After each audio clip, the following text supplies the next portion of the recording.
Hello viewers, welcome to our YouTube channel. Before this topic, we have already discussed about the term production concept and we have also discussed law of variable proportion where we have talked that how the companies uses production process in short run cases and how the company increases only one variable factor that is labor. यहाँ पे हम जो बात करेंगे law of returns to scale में वो बात करेंगे लॉन्ग रन कॉन्सेप्ट के लिए कि कंपनीज को अगर लॉन्ग टर्म के लिए प्रोडक्शन बढ़ाना है तो वो किस किस तरीके से किन किन एक्ट्स को परफॉर्म करती है अपना लॉन्ग टर्म के लिए प्रोडक्शन पे फोकस करती है। तो यहाँ सबसे पहले हम डेफिनेशन टर्म देखेंगे तो इसमें लिखा हुआ है the law of returns to scale is a long run concept. Law of returns to scale कैसा है? लॉन्ग रन कॉन्सेप्ट है। Return to scale explains the behaviour of output when the quantities of all factor of production are raised simultaneously in a given proportion. इसका मतलब ये है law of returns to scale explain करता है behaviour of output को, means कि जब सारी क्वांटिटीज को सारे फैक्टर्स को साइमल्टेनियसली इंक्रीज किया जाता है एक गिवन प्रपोर्शन में तो उसका इम्पैक्ट, उसका जो बिहेवियर है वो आउटपुट पर देखने को मिलता है। बिल्कुल इजी वर्ड्स में कहें कि जब सारे फैक्टर्स को चेंज किया जाता है मैन मशीन मटेरियल को तो उसका इंपैक्ट आउटपुट में देखने को मिलता है। आउटपुट बढ़ जाता है, प्रोडक्शन बढ़ जाता है, गुड्स एंड सर्विसेज बढ़ जाते हैं। ठीक है, अब दूसरे वर्ड्स में थोड़ा सा एक्सप्लेनेशन है। The law of returns to scale state that when all factor production are increase in same proportion then in the initial stage output increases when in with increasing rate. After some time this rate becomes constant. After this point if we continue to increase all the factors then output start to increase with decreasing rate. देखिए एक doubt आपके mind में आ सकता है कि जब सारे factor production हर बार change हो रहे हैं तो जब हर बार चेंज हो रहे हैं तो आउटपुट हमेशा बढ़ना चाहिए, लेकिन ऐसा प्रैक्टिकली कई बार पॉसिबल नहीं हो पाता है कि कंपनी अपने फैक्टर प्रोडक्शन को जब चेंज करती है तो हर बार सारे फैक्टर्स को चेंज ना करके कुछ एक फैक्टर्स को चेंज करती है। तो कुछ एक फैक्टर्स को चेंज करने से जब कंपनी आउटपुट पर इंपैक्ट देखती है तो स्टार्टिंग की स्टेजेस में इंक्रीजिंग रेट से आउटपुट देखने को मिल सकता है बढ़ा हुआ, लेकिन एक टाइम के बाद अगर उन्हीं फैक्टर्स को चेंज करती रहती है तो कांस्टेंट भी आउटपुट बढ़ता हुआ दिखता है कि जितना बढ़ाओगे, पहले देखिए पहले मतलब था कि थोड़ा जितना आपने इनपुट इंक्रीज किया उससे ज्यादा आउटपुट मिल रहा है, सेकंड में जितना इनपुट आपने इंक्रीज करा उससे उतना ही आउटपुट मिलने लग गया, और थर्ड स्टेज इसकी कहती है कि आपने जितना इनपुट बढ़ाने की कोशिश करी उससे कम ही आउटपुट बढ़ा। तो ऐसी भी सिचुएशन आती हैं law of returns to scale में। तो उन तीनों स्टेजेस को हम यहाँ डिस्कस करेंगे। तो 3 stages of returns to scale हैं जिसमें पहली स्टेजेस क्या कहती है? Increasing returns to scale. इसका क्या मतलब है? When there is more increase in output in comparison to increase in labour and capital. इसका मतलब ये है कि आपने अगर लेबर और कैपिटल को बढ़ाया और लेबर और कैपिटल जितना भी बढ़ाया उसका इंपैक्ट आपको आउटपुट में ज्यादा मिल गया तो देखिए वही चीज लिखी, then it is called increasing returns to scale. Example के तौर पर लिखा हुआ है अगर लेबर और कैपिटल इंक्रीज करे 10% तो उसका आउटपुट पे इम्पैक्ट कितना आया? 14%। अगर ऐसा होता है, मान के चलिए अगर ऐसा होता है कि लेबर कैपिटल आपने 10% बढ़ाया और आउटपुट 14% बढ़ गया तो ये कॉन्सेप्ट होगा इंक्रीजिंग रिटर्न्स टू स्केल। इसको एक ग्राफ के थ्रू भी देखते हैं। देखिए यहां पे एक साइड है वाई एक्सिस साइड है कैपिटल और एक्सिस साइड है लेबर। यहां पे है 3 कैपिटल 3 लेबर पे 100 का आउटपुट हो रहा था। अब 3 से 5 कैपिटल 2 कैपिटल और इधर 2 लेबर दोनों चीज बढ़ाई तो कितने का आउटपुट बढ़ा? 100 से 200 का हो गया, 100 का डिफरेंस देखने को मिल गया। लेकिन 5 से 6 कैपिटल कितना बढ़ाया? एक बढ़ाया, और इधर नीचे लेबर भी 5 से 6 बढ़ाया, एक ही लेबर बढ़ाया तो भी आउटपुट कितने को देखने का मिला? हमें 100 का डिफरेंस मिला 200 से 300। तो ये क्या है कि जितना हम कैपिटल और लेबर में इंक्रीमेंट नहीं कर रहे हैं उससे ज्यादा हमें आउटपुट में इंपैक्ट देखने को मिल रहा है। तो ये कैसा है? इंक्रीजिंग रिटर्न्स टू स्केल है कि भाई आप थोड़ा सा इनपुट में चेंज कर रहे हो, 2-3 चीजों को थोड़ा थोड़ा बढ़ा रहे हो लेकिन आउटपुट में बहुत ज्यादा इंपैक्ट आ रहा है। तो इस टाइप की सिचुएशन को हम कॉल करते हैं increasing returns to scale.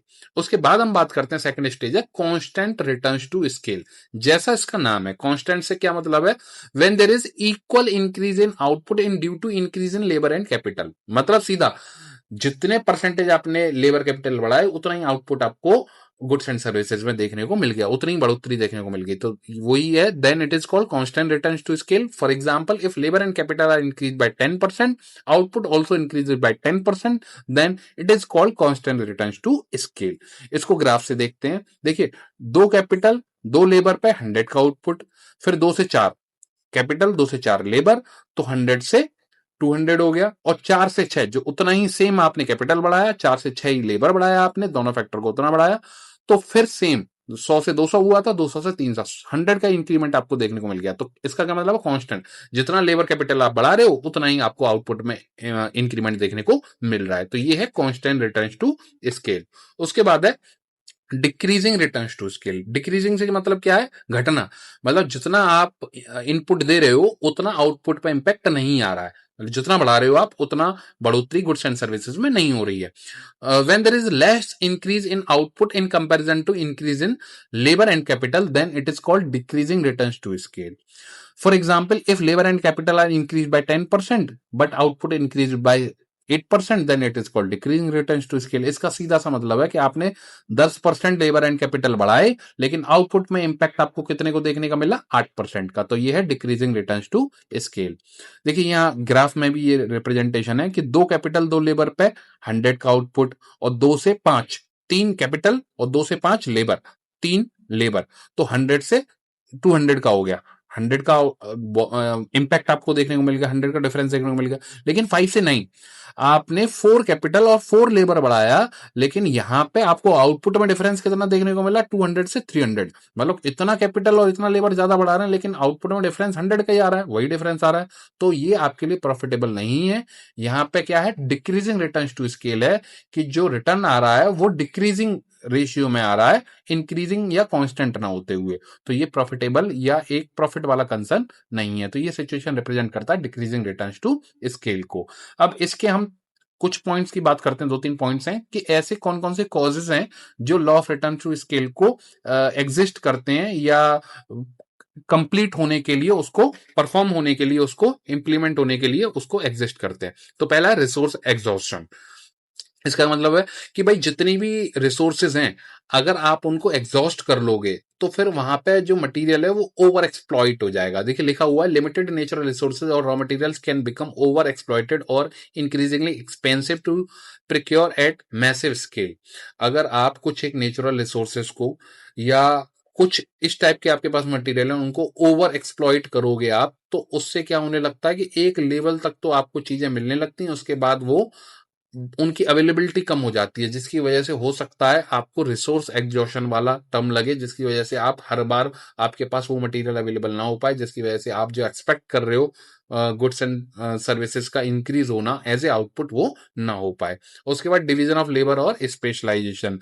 In the beginning due to sufficient quantity of variable factor it becomes possible to introduce specialisation और division of labour which result in higher productivity. देखिए अगर आप starting में देखते हो तो डिवीजन ऑफ लेबर करते हो, स्पेशलाइज लोगों को बढ़ाते हो, तो आपको जैसा स्टार्टिंग में था कि आपको देखने को मिलेगा कि हाँ ठीक है आउटपुट बढ़ रहा है, लेकिन आप अगर उसी रेशियो को मेंटेन नहीं रखते हो प्रॉपर तरीके से, स्पेशलाइज तरीके से, तो वहां पे आउटपुट आपको डिक्रीजिंग रेट में भी देखने को मिल सकता है। उसके बाद है डायमेंशनल इकोनॉमीज।